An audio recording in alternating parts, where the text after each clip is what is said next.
نور في الظلمات أنسي في خلواتي، يا سعدي وهنائي القرآن حياتي. يا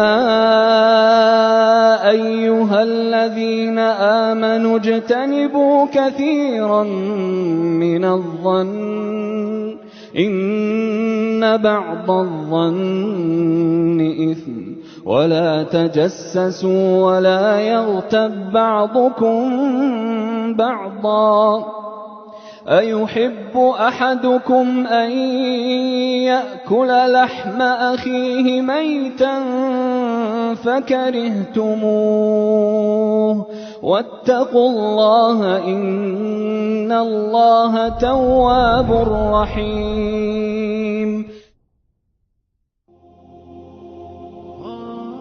ای کسانی که ایمان آورده اید، از بسیاری از گمانها بپرهیزید، بیشک برخی از گمانها گناه است. و در امور دیگران تجسس نکنید و بعضی از شما بعضی دیگر را غیبت نکند. آیا کسی از شما دوست دارد که گوشت برادر مردهش را بخورد؟ به یقین از این کار نفرت دارید و تقوای الله پیشه کنید. به یقین الله توبه پذیر مهربان است.